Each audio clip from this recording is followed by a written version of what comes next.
Je me suis réveillé en sentant le froid du marbre sous mes doigts, mais ce n'était pas le sol de la cathédrale où j'avais agonisé, la gorge tranchée par la lame traîtresse de mon propre frère.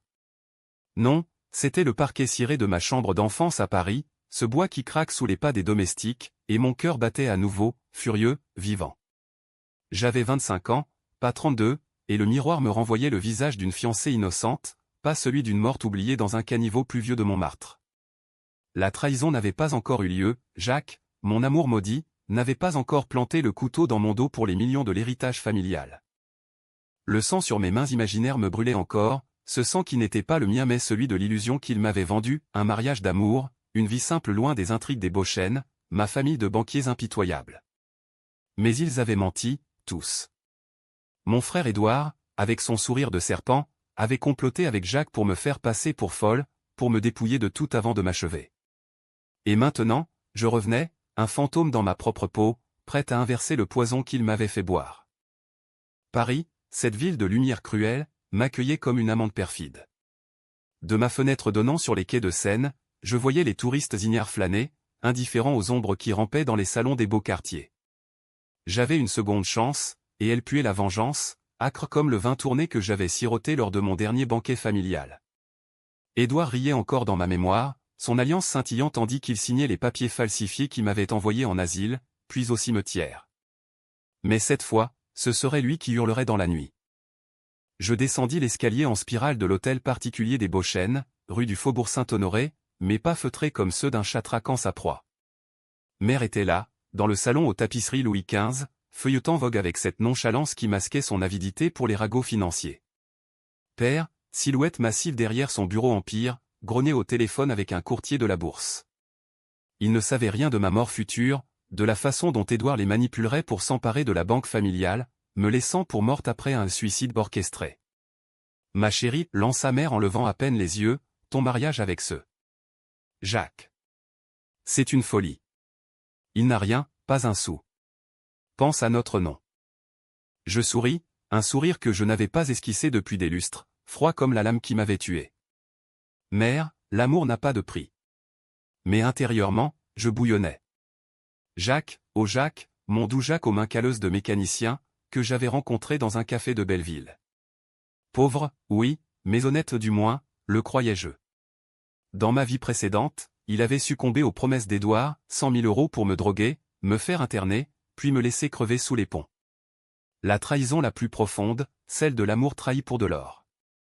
Je m'assis en face d'elle, croisant les jambes avec une grâce que j'avais perfectionnée dans les bals de l'opéra. Et si je vous disais que ce mariage pourrait nous sauver tous? Elle haussa un sourcil, incrédule. Père raccrocha, son cigare fumant comme un présage. Qu'est-ce que tu mijotes, Élise? Tu sais ce que nous pensons de ce garçon. Je l'ai regardé, ses parents qui m'avaient renié pour un caprice d'honneur familial, me coupant les vivres jusqu'à ce que je m'accroche à Jacques comme à une bouée. Ils ignoraient que leur banque croulait sous les dettes secrètes, que Édouard, avec son flair pour les marchés noirs, les avait déjà vendus à des investisseurs chinois via des comptes offshore. C'était le secret que j'avais découvert trop tard, dans ma cellule d'asile à Sainte-Anne. Édouard n'était pas le fils prodigue, mais un escroc qui blanchissait de l'argent de la mafia corse pour renflouer nos caisses. Il m'avait tué parce que j'avais surpris une conversation, un appel à minuit où il riait avec un parrain niçois. Ma sœur est un risque, avait-il dit. On l'a fait passer pour folle, et hop, l'héritage est à moi. Jacques, mon mari de misère, avait été l'appât parfait, appâté par l'argent, il m'avait trahi sans un remords. Mais maintenant, j'étais revenu, et la première étape de ma revanche était de les diviser. Père, j'ai des informations sur Édouard. Il se redressa, les veines saillant sur son front. Quelles informations?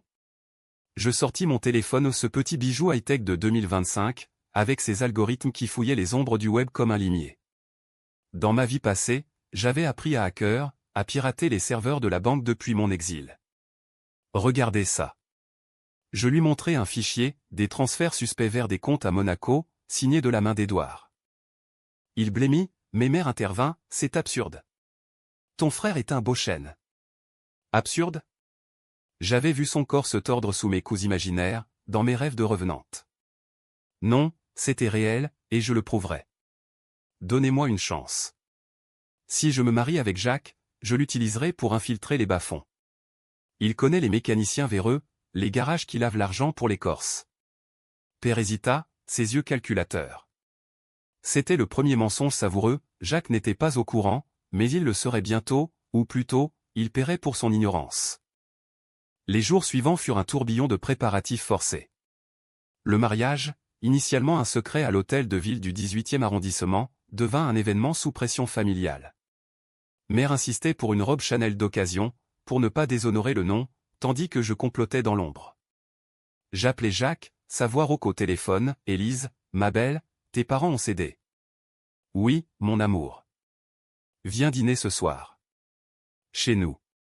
Chez nous, ces mots me nouaient la gorge. Dans l'autre vie, ce dîner avait été le piège, le vin drogué, les rires complices d'Édouard. Il arriva, échevelé, son bleu de travail taché d'huile, un bouquet de roses fanées à la main. Paris bruissait dehors, les klaxons des taxis comme un cœur infernal. Je l'embrassai, sentant son goût de trahison future, et murmurai, nous allons les détruire, Jacques. Ensemble. Ses yeux s'écarquillèrent, mais il hocha la tête, séduit par mon feu nouveau. Pauvre idiot. Il ne savait pas que je le testais, que chaque caresse était une sonde pour voir s'il résisterait à l'appât. Édouard surgit comme un diable de sa boîte, entrant sans frapper, son costume sur mesure de chez Dior criant l'opulence volée. La petite mariée. Et avec le prolo du siècle. Son rire était un poison lent. Je le fixai, mes ongles s'enfonçant dans ma paume. Frère, ravi de te voir. Juste à temps pour trinquer à mon bonheur. Nous bûmes du champagne d'homme Pérignon, et je vis son regard glisser sur Jacques comme sur une vermine. Mais cette fois, j'avais glissé un traceur dans son verre, un anneau émetteur, acheté sur le dark web, qui me renverrait chaque mot qu'il prononcerait seul.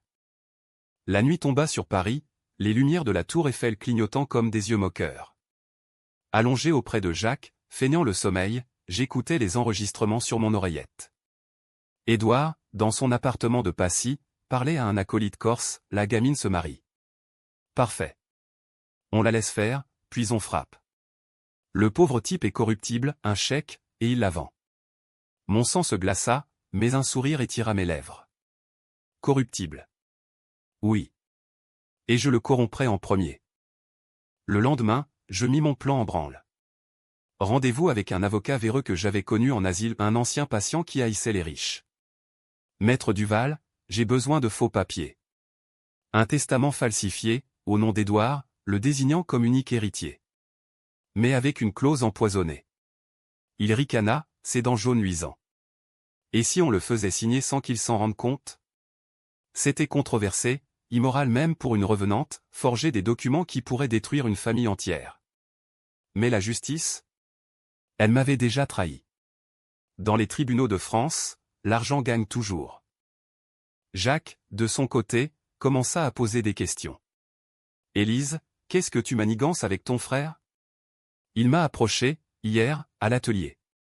Proposé du boulot. Bien payé. Je feignis la surprise, le serrant contre moi. Ne l'écoute pas.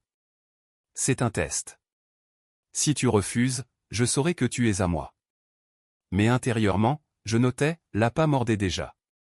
Paris, avec ses ruelles sombres du Marais, devenait mon échiquier. Je marchais le long de la Seine, le vent froid fouettant mon manteau, imaginant le sang d'Édouard coulant comme l'eau trouble du fleuve. La semaine du mariage approchait, et la tension montait comme une symphonie de Ravel, dissonante et inéluctable. Mère organisa un dîner de fiançailles au Fouquet's, ce temple de l'excès sur les Champs-Élysées. Les lustres scintillaient, les serveurs glissaient comme des ombres. Édouard présidait, son charisme magnétique attirant les regards des autres convives des banquiers, des politiques, ces vipères de la République. À Élise et son choix audacieux porta-t-il un toast, ses yeux me défiant. Je levai mon verre, le regard rivé au sien. À la famille, Édouard. Et au secret qui nous lie. Les rires fusèrent, mais je vis la sueur perler sur son front. Plus tard, isolé près des toilettes, je l'approchai. Frère, j'ai entendu des rumeurs. Tes affaires avec Nice. Les Corses. Il pâlit, son masque tombant l'espace d'un instant. De quoi parles-tu, petite sœur? Tu deviens paranoïaque, comme mère le craignait. Paranoïaque. Le mot qui m'avait envoyé en enfer. Je sortis une photo de mon téléphone, lui, serrant la main d'un homme tatoué, devant un casino monégasque. Ça, c'est paranoïaque? Il bafouilla, puis se reprit, mensonge. Photoshopé. Mais je vis la peur, cette peur délicieuse que j'avais goûtée sur mon lit de mort. Protège-toi, Édouard. Ou je protège la famille. C'était le premier coup, une estocade feinte pour le pousser à l'erreur. Jacques, quant à lui, craqua sous la pression. Le soir même, il me confessa, ton frère m'a offert 50 000 € pour surveiller tes allées et venues. J'ai dit non, Élise. Pour toi. Mensonge. Mon traceur sur son téléphone avait enregistré l'appel, d'accord, mais discrètement. Mon cœur se brisa à nouveau, mais cette fois, en colère, pas en douleur. Il était faible, comme je l'avais su. La nuit, seul dans notre petit appartement de Montmartre, je pleurais pour la première fois depuis ma résurrection. Paris, ville d'amour, était aussi ville de deuil. Le jour du mariage arriva, pluvieux et gris, comme un présage baudelairien. L'hôtel de ville du 18e était bondé de bureaucrates indifférents, mais ma famille avait insisté pour une petite réception au Moulin Rouge. Ensuite l'ironie cruelle, ce lieu de paillettes cachant tant de vices. Vêtu d'une robe blanche simple, sans perles, je marchais vers Jacques, son sourire timide masquant sa culpabilité naissante. « Je t'aime, murmura-t-il en passant l'anneau. Moi aussi, répondis-je, pensant, pour l'instant. Édouard, en témoin forcé, signa les registres avec un rictus. C'était là que j'avais glissé le piège, le stylo contenait de l'encre invisible, activée par une chaleur ultérieure, reproduisant sa signature sur le faux testament que j'avais préparé. Une clause secrète, si jamais Élise Beauchesne disparaissait, tous ses biens iraient à une association caritative anticorruption. Ironique, non. Pour un homme qui lavait l'argent sale. La réception fut un balai de tension. Mère sirotait son qui royal, chuchotant à Père, c'est une erreur. Elle aurait pu épouser le fils de Lefebvre, avec ses vignobles en Bordelais. Père hochait la tête, mais ses yeux étaient sur moi, calculant. Jacques dansait maladroitement, ses mains tremblantes sur ma taille. Tout va bien, demandai-je. Oui. Juste nerveux. Nerveux pour son chèque à venir. Soudain, mon téléphone vibra, un message anonyme, de mon hacker allié. Transfert intercepté. Édouard envoie 200 K à un compte corse. Preuve jointe. Parfait. Je m'éclipsai aux toilettes, envoyant le fichier à Père via un burner phone. Le chaos commença quand il confronta Édouard au bar, voix tonitruante, « Qu'est-ce que c'est que ça, fils? De l'argent pour des truands ?» Les invités se turent, les cancan girls figés en arrière-plan. Édouard blêmit, accusant, c'est elle. Élise qui fabrique des mensonges pour ruiner la famille. Le scandale éclata, verre brisé, cri. Mère s'évanouit théâtralement, Père appela la police. Jacques, paniqué, tenta de m'entraîner dehors, fuyons, Élise. Mais je le repoussai. Tu savais, n'est-ce pas? Les offres d'Édouard. Il bafouilla, confessant tout dans un sanglot. Il a promis. Pour notre avenir. Notre avenir. Le mien s'était arrêté dans un caniveau. La police arriva, menottes cliquetant comme un requiem. Édouard hurla des insultes, jurant de me détruire. Tu es morte, Élise. Morte pour nous. Ironique, venant de lui. Jacques fut emmené pour complicité présumée, son regard implorant le mien. Pitié? Non. J'avais déjà tout prévu, un avocat pour le défendre, mais juste assez pour qu'il pourrisse en tôle pour faux témoignage. Seul dans la nuit parisienne, sous la pluie battante de Pigalle, je sentis la vengeance couler en moi comme un Bordeaux corsé. La première phase était accomplie, la famille brisée, Édouard exposé. Mais ce n'était que le début. Le vrai twist m'attendait, tapi dans les ombres de mon passé ressuscité. Les jours suivants furent un ouragan judiciaire, Paris se réveillant au son des sirènes et des titres racoleurs du Figaro, scandale chez les Beauchesne, fratrie déchirée par des accusations de blanchiment. J'étais au centre, la mariée vengeresse, interviewée par des journalistes affamés sur les marches du palais de justice. « Madame, comment vous sentez-vous après cette trahison ?» demanda une reporter de France 24, micro tendu comme une épée. Je souris pour les caméras, voix suave, libérée, « Mademoiselle. La vérité est un vin qui ne s'aigrit pas. » Mais intérieurement, la tempête rageait. Édouard était en garde à vue, son empire de carton s'effondrant sous les perquisitions. Les Corses, ces ombres de la Côte d'Azur, avaient déjà coupé les ponts, laissant des cadavres métaphoriques dans leur sillage. Père m'avait appelé ce matin, voix brisée au téléphone, « Élise, reviens. La banque. Elle coule sans toi. » Sans moi? Dans l'autre vie, j'avais été le bouc émissaire, la fille folle qui avait fui avec un prolo. Maintenant, j'étais la sauveuse, et je savourais chaque goutte de leur désespoir. Jacques pourrissait à la santé, inculpé pour tentative de fraude. Je lui rendis visite dans la salle des parloirs, séparée par une vitre sale, ses yeux rougis par les pleurs. « Élise, pardonne-moi. C'était pour nous, pour un appartement à Neuilly, une vie décente. » Décente. Le mot me fit rire, un rire froid qui résonna dans la pièce. « Tu m'as tué, Jacques. Pas avec un couteau, mais avec ta faiblesse. Dans une autre vie, tu l'as fait pour de l'argent. » Il fronça les sourcils, confus. « De quoi parles-tu ? » Bien sûr, il ne se souvenait pas. Seul moi portais le poids de la mort. Je posai ma main sur la vitre, feignant la tendresse. « Je témoignerai en ta faveur, mon amour. Mais à une condition, tu diras tout sur Édouard. Chaque détail. » Il hocha la tête, désespéré. C'était ma seconde lame, utiliser le traître pour trancher le maître. Dehors, la Seine coulait indolente, emportant les secrets comme des feuilles mortes. Je marchais vers le 16e arrondissement, où mère m'attendait dans notre hôtel particulier déserté, les domestiques renvoyés pour économie. Elle était recroquevillée sur le canapé en velours, un verre de cognac à la main, un comportement indigne d'une Beauchesne. « Ma fille. Comment as-tu su pour Édouard ?» Je m'assis en face, croquant une madeleine tiède, goût d'enfance empoisonnée. Un instinct, mère. Et un peu de chance. Mensonge. C'était la mémoire d'une morte, gravée dans mes os. Elle pleura, des larmes de crocodile pour la perte de statut. Ton père veut divorcer. La banque est saisie. Et toi, avec ce mariage grotesque. Grotesque? C'était leur refus qui m'avait poussé dans les bras de Jacques, leur ultimatum, choisis, nous ou ce miséreux. J'avais choisi l'amour, et il m'avait jeté à la rue, me laissant mendier dans les cafés de Saint-Germain. Mère, et si je pouvais tout réparer? Donnez-moi le contrôle de la banque. Temporairement. Ses yeux s'illuminèrent, avidité refaisant surface. Tu? Une femme mariée à un criminel? Je souris. Divorcerai bientôt. Et je connais les marchés mieux que vous ne pensez. C'était vrai.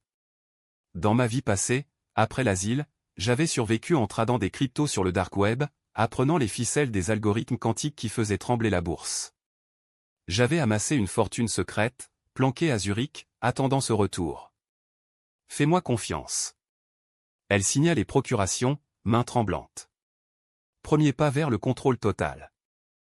L'après-midi, je rencontrai Duval, l'avocat véreux, dans un bistrot caché du quartier latin. L'odeur de friture et de vinasse masquait nos murmures. Le testament est prêt. Édouard l'a signé sans le savoir. Activez la clause quand il sortira. Duval gloussa, allumant une gauloise illégale. Et le twist, madame? Vous le laissez crever en prison. Non. Ma vengeance était plus française, raffinée, cruelle, un opéra de souffrance. Non. Il vivra pour voir sa ruine. Et Jacques? Il paiera en silence. Le soir, une audience préliminaire au tribunal de grande instance. Édouard, menotté, me fusilla du regard depuis le banc des accusés. Salope!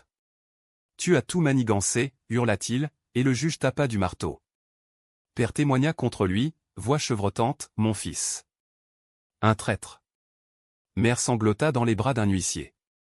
Jacques, amené en chaise roulante, il avait CHU en cellule, coïncidence heureuse balbutia ses confessions, Édouard m'a payé pour espionner Élise.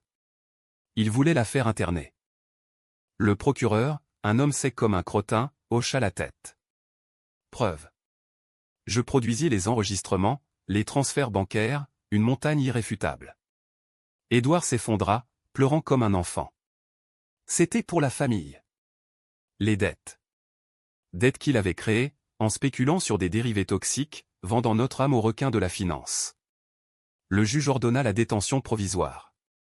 Dehors, Les flashs crépitèrent, j'étais la héroïne du jour, Élise Beauchesne, la fille qui a sauvé l'empire familial. Mais la nuit venue, dans mon lit solitaire, les fantômes revinrent. Je revoyais ma mort, la pluie sur Montmartre, Jacques me poussant du pont après m'avoir drogué. Désolé, chérie. C'est pour le mieux. Le mieux pour qui? Je me levai, marchant pieds nus jusqu'à la fenêtre, regardant les lumières de la ville. Paris, ma complice, ma geôlière. Demain, je plongerai dans les abysses de la banque, pourrissant les racines d'Édouard. Les semaines s'écoulèrent en un balai financier frénétique. Assise dans le bureau paternel, face à des écrans plasma affichant les cours du CAC 40, je maniais les leviers comme une déesse vengeresse. Vente à découvert sur les actions corses liées à Édouard, achat massif de dettes souveraines pour noyer ses complices. La presse titrait « La renaissance des Beauchesne, Élise, la nouvelle lionne de la finance ». Ironie, j'étais une lionne ressuscitée. Père m'observait, admiratif malgré lui. « Tu as appris où, ma fille ?» Dans la douleur, père. Il ne comprenait pas, mais hochait la tête. Mère, revitalisée, organisait des dîners pour recoller les alliances brisées. Lors d'un souper au Plaza Athénée, un magnate du luxe, Monsieur Laurent, me courtisa, Élise, divorcée et libre. Un joyau. Je ris, toastine avec du Château Margaux. Libre? Oui, mais pas pour l'amour. La vengeance était ma seule amante. Jacques fut libéré sous caution, que je payais de ma poche un investissement. Il vint me supplier rue du Faubourg, fleur à la main. Laisse-moi réparer, Élise. Je t'aime vraiment. Vraiment? Je l'invitai à entrer, le menant à la chambre. Nos corps s'entrelacèrent, un rituel de manipulation. Tu travailleras pour moi, maintenant. À la banque. Comme informateur. Il accepta, yeux brillants d'espoir fou. Pauvre fou. Bientôt, je le noierai dans ses propres mensonges. Un soir, un appel anonyme, Madame Beauchesne, votre frère veut un marché. Une voix rauque, corse. Je souris dans l'obscurité. Dites-lui que je viens le voir. En personne. Le parloir de la santé était glacial, odeur de désinfectant et de désespoir. Édouard, amaigri, chaîne aux chevilles, me toisa.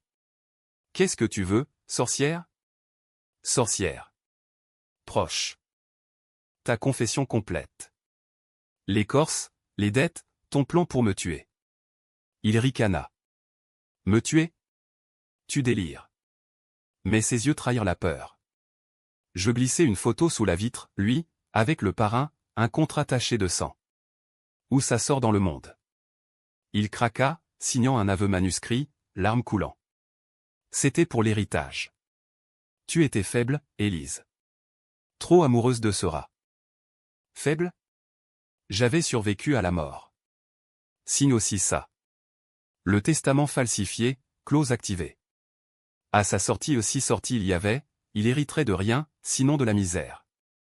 Il signa, brisé. Dehors, la pluie martelait Paris, lavant les péchés. Mais le mien approchait, j'avais forgé non seulement des papiers, mais des vies ruinées. Était-ce justice, ou folie? Soudain, le twist frappa comme un coup de tonnerre. En fouillant les archives familiales, un dossier jauni, ma naissance n'était pas celle que je croyais. Mère avait eu une liaison, et Édouard n'était pas mon frère de sang. Un demi-frère, fruit d'un amant corse. Le secret enterré, père le savait, et c'était pour ça qu'il protégeait Édouard, jusqu'à ce que les dettes l'aveuglent. La trahison était plus profonde, un inceste moral de secrets familiaux. Je confrontai père ce soir-là, dossier en main. Expliquer. Il s'effondra dans son fauteuil, vieil homme soudain. C'était pour l'honneur, Élise. Ta mère. Une erreur de jeunesse. Édouard est de mon sang, mais pas pur. Pas pur. En France, le sang noble est tout. Et moi? La pièce rapportée? Il pleura. Non, tu es la vraie Beauchesne. C'est pour ça que je te donne tout, maintenant. Tout. La banque, l'hôtel, les vignes en Provence. Mais le prix? Mon âme, noircie par la haine. Jacques, sentant le vent tourner, tenta de me reconquérir, marié pour de bon, Élise. Oublie le passé. Oublier? Jamais. je le congédiai d'un chèque et d'une injonction, va-t'en, ou je te fais couler avec Édouard. La vengeance culminait. Édouard fut condamné à 20 ans, les Corses arrêtés dans une rafle spectaculaire à Nice. La banque renaquit, sous mon nom, Beauchesne et fille. Mère, repentante, me supplia pardon. Je t'aime, ma fille. Amour? Trop tard. Pourtant, dans la solitude de minuit, je sentais le vide. Ressuscitée, mais creuse. Paris scintillait, indifférente. L'aube se levait sur Paris comme un voile de soie froissée, filtrant à travers les voilages de ma suite au Ritz un caprice post-victoire, payé de mes premiers dividendes. Je m'étirais, nu sous les draps de lin égyptien, sentant le poids de ma nouvelle peau, Élise Beauchesne, PDG, veuve de cœur mais pas de loi, architecte d'un empire reconstruit sur des ruines sanglantes. Le miroir me renvoyait une femme transformée, cheveux relevés en chignon sévère, yeux soulignés de colle, une robe pantalon Saint-Laurent noir comme l'abîme. Mais derrière ce masque, la mort hurlait encore, assoiffée de plus. Le bureau m'attendait, un sanctuaire de verre et d'acier au cœur de la défense, où les tours phalliques défiaient le ciel. Mon équipe des analystes jeunes, ambitieux, ignorant mon passé spectral applaudit mon entrée. Madame, les chiffres d'aujourd'hui, plus 15% sur les obligations vertes. Je hochai la tête, signant des contrats qui noyaient les restes des dettes corses. Mais mon esprit vagabondait vers le parloir, vers Édouard, qui moisissait maintenant à Clairvaux, prison forteresse de l'Aube. J'avais visité une fois, emportant un cadeau, un livre sur la guillotine, relié cuir. Lis, frère. Pour te rappeler ce qu'est la vraie justice française. Il avait ri, jaune. Tu crois m'avoir brisé. J'ai des amis dehors. Ils viendront pour toi. Menace vide. J'avais déjà infiltré son réseau, payant des taupes dans la pègre niçoise pour le laisser crever isolé. Jacques, libéré mais marqué, errait dans les bars de Belleville, m'envoyant des messages larmoyants, reviens, Élise. Sans toi, je suis rien. Rien. Exactement ce qu'il avait fait de moi. Ce matin, une réunion cruciale avec les actionnaires. Père présidait encore nominalement, silhouette fanée dans son costume 3 pièces. Élise dirigera les opérations quotidiennes, annonça-t-il, voix chevrotante. Les vieux barbons hochèrent la tête, impressionnés par ma poigne féminine. Poigne? C'était la main d'une pendue, serrant le nœud coulant. Après, dans l'ascenseur, Père murmura, le secret. Garde-le enterré. Pour mère. Enterré. Comme mon corps l'avait été, dans une fosse commune anonyme. Je rentrai tôt, pour un rendez-vous clandestin avec Duval. Son bureau, un cagibi enfumé près de la Sorbonne, puait le tabac froid et les deals foireux. Le twist final, maître. Activez le testament. Il tapa sur son clavier, un virus numérique effaçant les traces de nos forgeries. Édouard hérite de 0. Mais une donation anonyme à l'association des victimes de blanchiment, tous ses actifs gelés. Je payais en cash, billets craquants. Controversé? Oui. Illégal? Absolument. Mais en France, la loi est pour les faibles, les forts écrivent leur propre code. Le soir, un gala à l'Opéra Garnier, ce joyau baroque où les intrigues se nouent entre arias. Vêtu d'une robe Dior écarlate, fente audacieuse jusqu'à la cuisse, je dansais avec Laurent, le magnate, ses mains possessives sur ma taille. Vous êtes une énigme, Élise. Divorcée, riche, vengeresse. Vengeresse. Le mot plana comme un papillon vénéneux. Et vous, cher Laurent, quel est votre poison? Il rit, m'entraînant vers un balcon surplombant la place. La lune baignait Paris d'argent froid, la Seine serpentant comme une veine ouverte. Nous embrassâmes, un baiser de pouvoir, pas d'amour. Mais au milieu, mon téléphone vibra, alerte bancaire. Édouard avait tenté un transfert désespéré depuis sa cellule au bloqué, redirigé vers mon compte. Je souris contre les lèvres de Laurent. Excusez-moi. De retour dans la loge, je composais le numéro de la prison. Dites à mon frère que son cadeau est arrivé. Silence, puis un cri étouffé à l'autre bout. Mère m'attendait à la maison, thé à la main, expression de conspiratrice. Élise, j'ai quelque chose à te dire. Le dossier jauni, qu'elle avait exhumé. Sur ton origine. Je feignis la surprise. Mère? Elle avoua, voix brisée, Édouard n'est pas ton frère plein. Un accident de jeunesse, avec un homme de Nice. Ton père a pardonné, mais l'héritage était mien, par le sang pur. Pourquoi me le dire maintenant? Parce que tu mérites la vérité. Et la Provence. Les vignes sont à toi. La Provence. Dans ma vie passée, j'y avais fui après le mariage, un mas isolé près d'Aix, où Jacques m'avait battu avant de me trahir. Maintenant, c'était mon refuge. Je partis le week-end, train TGV filant comme un fantôme. Les champs de lavande ondulaient sous le Mistral, violet intense contre le ciel azur. Le mas, restauré par des artisans, sentait le thym et le regret. Seul sur la terrasse, vin rosé à la main, je repensais au hug de ma résurrection, ce froid, ce marbre, cette seconde chance volée au destin. Mais le twist s'approfondissait. Une lettre anonyme glissée sous la porte, tu crois tout savoir? Regarde ton propre sang. À l'intérieur, une photo, moi, bébé, dans les bras d'une femme inconnue, pas mère. Mon cœur s'arrêta. Était-ce possible? J'appelai Duval, creusé plus profond. Il rappela des heures plus tard, votre naissance. Falsifiée. Vous êtes adoptée, Élise. Fille d'une domestique, élevée comme Beauchesne pour l'héritage. Édouard le savait. C'est pour ça qu'il voyissait. Adoptée. Le monde bascula. Toute ma vengeance, bâtie sur le sang familial, n'était qu'illusion. J'étais l'intruse, la traîtresse par naissance. Rire hystérique, puis larmes. Paris, contacté par Visio, sembla moqueuse. Pourquoi, hurlai-je au vent? Pour l'honneur, pour l'argent, pour un mensonge qui avait tué la vraie Élise. Je rentrai, feu dans les veines.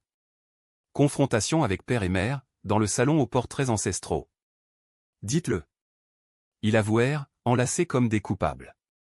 C'était pour la lignée. Tu étais parfaite, Élise. Intelligente, belle. Parfaite. Un pion. Et Édouard? Il voulait me tuer parce que j'étais la favorite? Mère hocha la tête. Il se sentait volé. La nuit, je complotais le climax. Pas de meurtre trop vulgaire. Une ruine totale. J'investis tout dans une OPA hostile sur les actifs corses restants, ruinant les complices d'Édouard.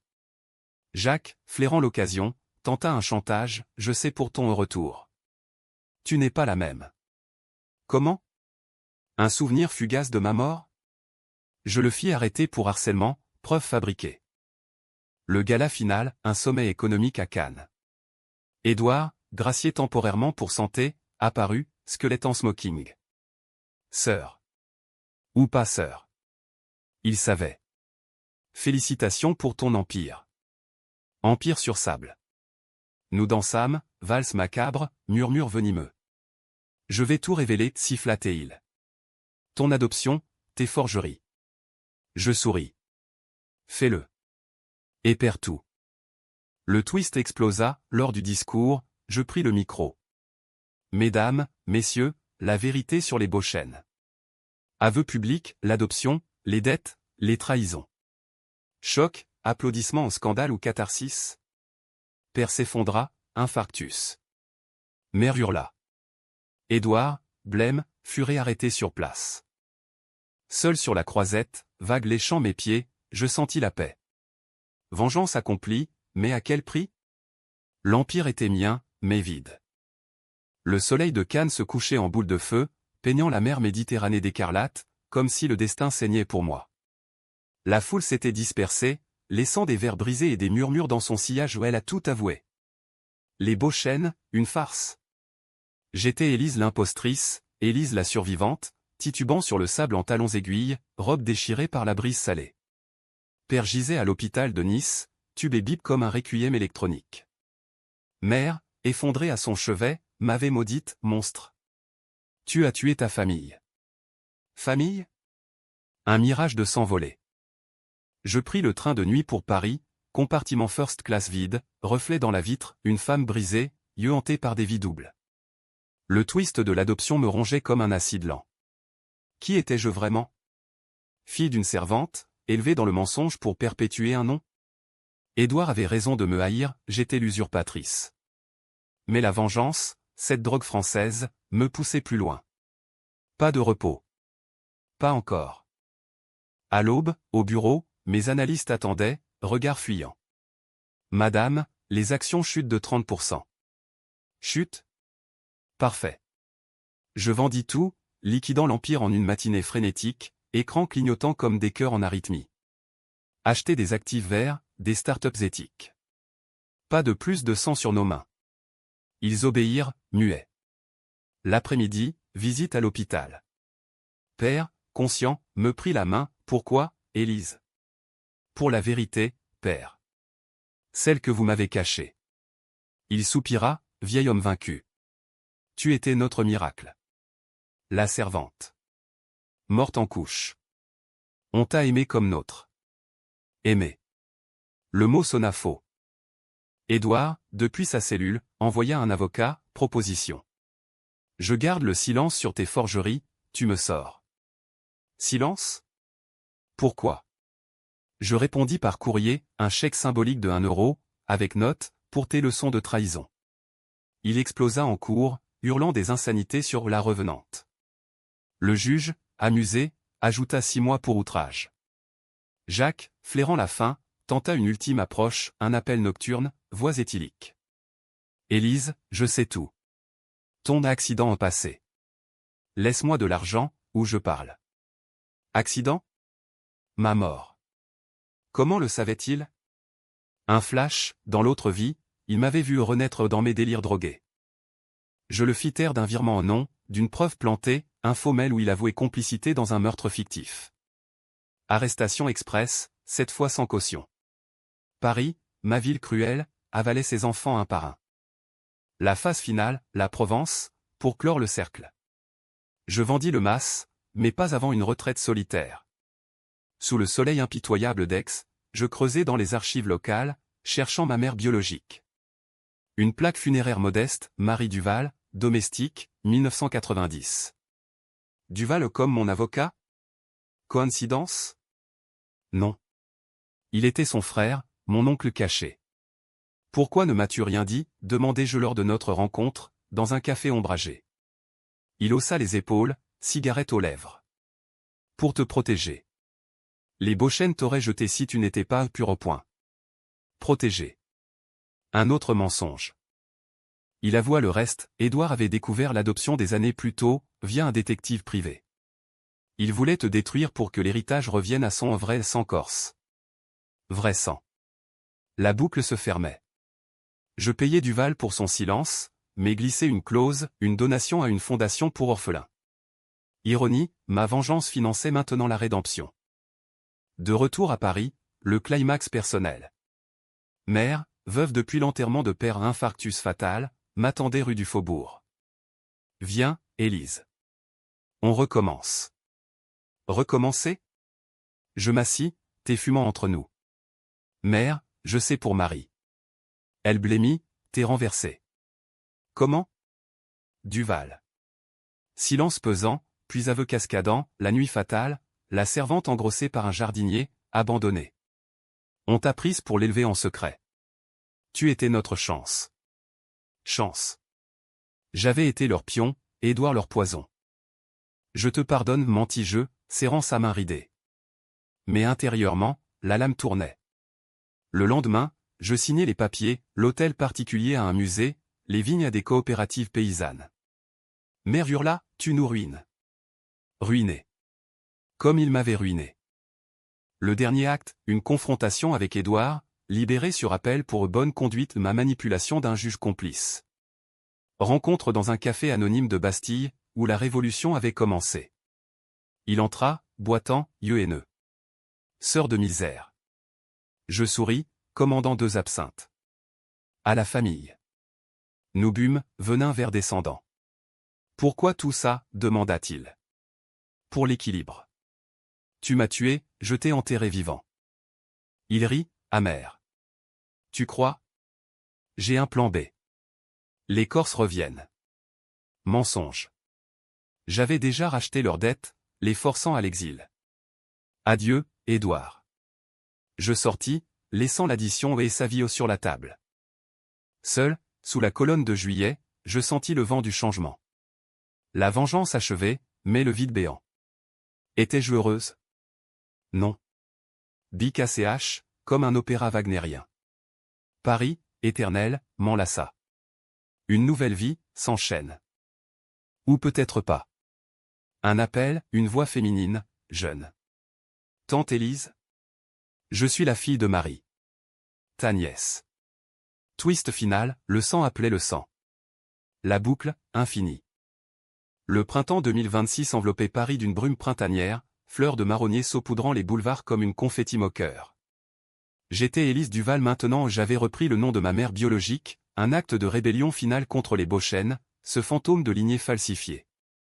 L'hôtel particulier vendu, la banque transformée en fonds philanthropiques pour les orphelins et les victimes de fraude, je vivais modestement dans un loft du Marais, murs nus et livres empilés, loin des lustres et des mensonges.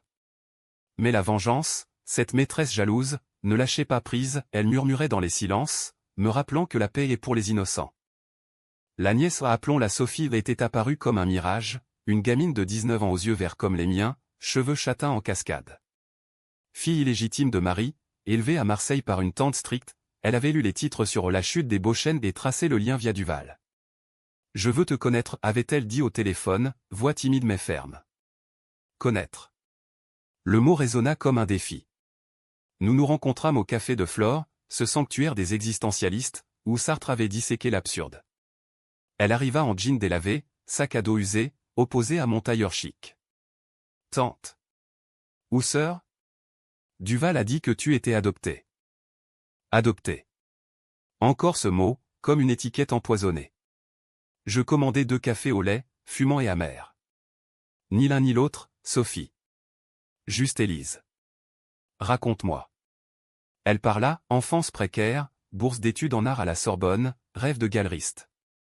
Marie. Ma grand-mère? Elle t'a aimé, avant de mourir. Aimé. Le thème récurrent de ma vie tordue. Je lui tendis une enveloppe, pour tes études. Anonyme. Elle refusa. Pas d'argent sale. Sale. Elle avait raison, le mien puait la trahison. Édouard, libéré sur conditionnel après un appel que j'avais subtilement saboté au nom, laissé passer par fatigue, rôdait comme un spectre. Un matin, il surgit devant mon loft, barbe hirsute, yeux injectés. Élise. Ou Duval. Donne-moi une chance. Chance? Je ris, porte entr'ouverte. Entre. Dans la lumière crue, il s'effondra sur une chaise IMS. La prison m'a brisé. Les Corses m'ont renié. Je suis rien. Rien. Le mot qu'il m'avait jeté à la face. Confesse tout, exigeai-je, enregistreur caché dans ma poche. Il versa, le plan originel, la drogue pour l'asile, le couteau pour le silence. Jacques était faible, mais tu étais le vrai obstacle. L'héritage. Héritage volé. Je hochai la tête. Et maintenant? Laisse-moi repartir. À Nice, loin. Je signai un chèque-pas pour lui, mais pour une thérapie. Va guérir. Ou recommence, et je finis le job. Il partit, dos voûté, un homme vaincu. Jacques, quant à lui, avait disparu dans les limbes de la petite délinquance, ouvrier anonyme dans un garage de banlieue. Je le pistai via un détective privé aux vestiges de mes habitudes sombres. Il vivait avec une serveuse, un bébé en route. Laissez tomber, me conseillai-je. Mais la morte en moi voulait clore. Rendez-vous dans son atelier puant l'essence, à Ivry. Il sursauta en me voyant, clé à molette en main. Élise. Qu'est-ce que tu veux? La paix. Je lui tendis des papiers de divorce, finalisés. Et ça? Un chèque modeste. Pour l'enfant. Ne reviens pas. Il pleura, s'agenouillant. Pardon. J'étais un lâche. Lâche. Oui. Je partis sans un regard, cœur serré mais libéré. Paris, avec ses marchés grouillants d'Odéon, m'accueillit comme une vieille amie. Marché aux puces, où je chinais un portrait ancien, une femme aux yeux verts, peut-être Marie. Symbole. Mère, recluse dans un appartement haussmannien loué, m'écrivit, viens. Seul le pardon guérit. Guérit? J'y allai, bouquet de lilas à la main. Elle était frêle, cheveux blancs, mes yeux vifs. Ma fille. Malgré tout. Malgré. Nous parlâmes des heures, l'adoption, les regrets, l'amour tordu. Tu m'as renié pour Jacques, rappelai-je. Peu. Pour l'honneur. Honneur. Mot vide. Elle mourut 2 mois plus tard, paisible, me léguant une lettre, tu étais ma vraie héritière. Vie. Vie. L'impératif de la revenante. Sophie devint ma constante, dîner au zinc, visite au Louvre, où elle disséquait l'étoile avec passion. Regarde la Joconde, un sourire secret, comme le tien. Secret. Le mien s'effaçait. Un soir, lors d'une expo à Beaubourg, elle confia, je sais pour ta mort. Duval a raconté des rumeurs. Rumeurs? La boucle temporelle, effleurée. C'était un cauchemar, éludé jeu. Elle serra ma main. On recommence, tente. Le climax final, inattendu, une offre d'Édouard, par avocat. Réconciliation. Un café, pour clore. Curiosité morbide. Rendez-vous au Pont des Arts, cadenas d'amour rouillé comme nos liens. Il arriva, réhabilité, costume neuf. Élise. J'ai changé. Changé? Nous marchâmes, scène en contrebas. Pourquoi, demanda-t-il. La vengeance. C'était pourquoi. Pour la justice, pensai-je. Pour l'amour perdu. Soudain, il trébucha ou feignit. Vers la rambarde. Aide-moi. Instinct, je tendis la main. Mais le flash, ma mort, sa lame. Je reculai. Il glissa, cri, plongeons. L'eau l'engloutit, bulle et adieu. Accident? Suicide? La police conclut chute alcoolisée. Pas d'enquête, mon nom protégé encore. Seul sur le pont, cadenas tintant au vent, je sentis la catharsis. Vengeance close, twist tragique, il s'était noyé dans ses propres ténèbres. Catétubbi KCH, mais libérateur. Sophie m'attendait au loin, silhouette jeune. Prête pour dîner? Oui. Paris, ville de renaissance, m'embrassa. J'étais vivante, enfin. Pour de vrai.